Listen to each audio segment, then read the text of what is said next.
Good morning, class 10 students. Welcome to my LOH channel. My name is Madhu Ahuja. As you know, we have started with 10 का दम series and today is the last part 15, जिसमें हम case studies करेंगे, 2 cases करेंगे just to give you example किस तरह से exam में आते हैं. Okay, so let's start with case 1. Okay, here I have written Nikita bought a chips packet from the market and she was confused because half of the packet was filled with air. Then her teacher explained her about her that this bag is flush with nitrogen gas and it prevents the chips to become rancid. Okay, अब निकिता ने, आपने भी बहुत बार chips का packet खरीदा और उस आप देखते हो आधी तो उसमें हवा भरी होती है और आप भी कंफ्यूज होते हो कि ऐसा क्यों है. उसमें नाइट्रोजन गैस भरी होती है या सम अदर इनर्ट गैस भरी होती है. ठीक है, to prevent it from rancidity. ठीक है, अब रेंसिडिटी क्या है? To prevent it from rancid. ठीक है, रेंसिड और रेंसिडिटी का मतलब क्या है? यहाँ पे to prevent it from rancidity भी लिखा जा सकता है और टू बिकम रेंसिड. रेंसिड बन गया वो, क्यों? Okay, now first question is what do you mean define rancidity. देखो, जितने भी ऑयल और फैट है, जब हम उनको हीट करते हैं, आफ्टर हीटिंग ये क्या हो जाते हैं बच्चे? रेंसिड. इसमें जो ऑयल फैट है ना, वो ऑक्सीडाइज हो जाता है, ऑक्सीजन के साथ रिएक्शन करके ऑक्सीडाइज हो जाता है एंड उस समय आपको बड़ी गंदी सी स्मेल आती है. आपका समटाइम्स फ्रॉम द हॉकर्स कुछ फ्राइड सामान लेते हैं आप, समोसा और सम पकोड़ाज एक्सेट्रा, तो आप कहते हैं ना इसमें से बड़ी गंदी ऑयल की स्मेल आ रही है. दैट इज बिकॉज वो ऑयल कितने टाइम से पुराना यूज कर रहे हैं.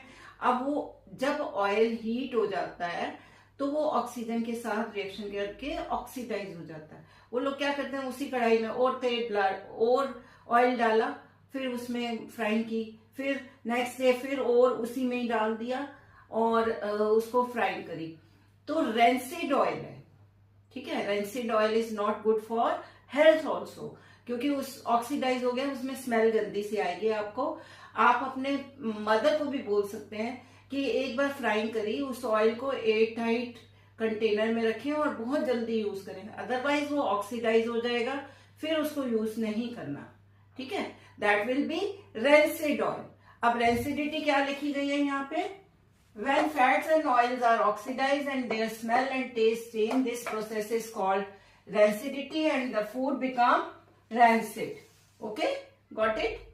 अब क्वेश्चन नंबर 2 पूछा गया, why is it not advisable to use cooked oil. मैंने अभी बोला, अपने मदर्स को बोलिए कि कुक्ड ऑयल को यूज नहीं करना, बहुत जल्दी उसको कंज्यूम कर लीजिए और जब थोड़ी देर के लिए रखा भी है तो उसको क्या करना है, एयर टाइट कंटेनर में, सो दैट ऑक्सीजन का कांटेक्ट कम हो उससे.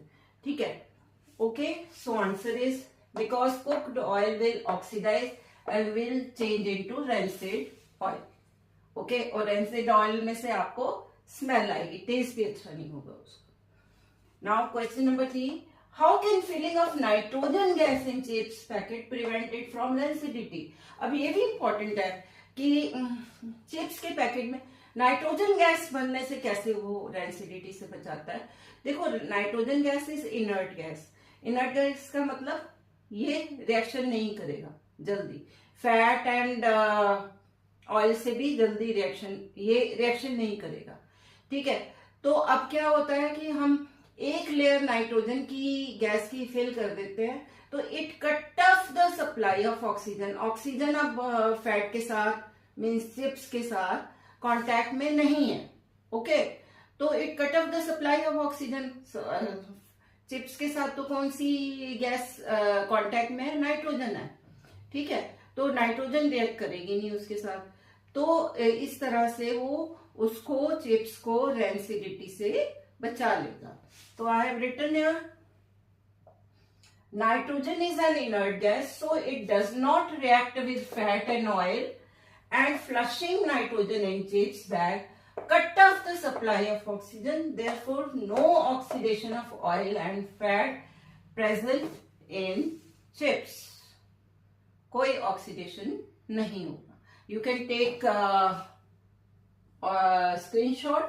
अब हमेशा याद रखिए जो भी केस स्टडी वाले आते हैं उसमें 3 क्वेश्चन होते हैं. क्वेश्चन नंबर 1 and 2 1 मार्क का होता है, एंड 3 वाला जो है वो 2 मार्क का होता है, और उसमें चॉइस भी होती है. ठीक है. अब बेटा हम केस 2 कर लेते हैं. एक वीडियो में 2 ही केस हो पाएंगे, बिकॉज अदरवाइज आपकी वीडियो बहुत लंबी हो जाएगी. Let's see this. Daksh went to chemist shop to buy few medicines for his grandmother. He observed that some of the medicines were stored in colored bottles. अब इसके अलावा भी पैराग्राफ में और बहुत कुछ हो सकता था, but I have written in short. ठीक है. जिसके ऊपर आपके क्वेश्चंस बन सकते हैं कि वो कुछ मेडिसिन कलर्ड बॉटल्स में क्यों पड़ी थी. देखो सिंपल सा रीजन है कि कलर्ड, फर्स्ट तो यही है, why are some medicine stored in coloured bottles. ठीक है. तो कलर्ड बॉटल्स में क्यों पड़ी थी? Because some chemicals undergo photo decomposition reaction. ठीक है.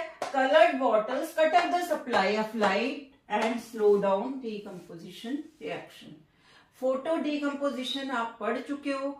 डिकम्पोजिशन क्या होता है? जब एक कंपाउंड ब्रेक डाउन हो जाता है 2 और मोर में.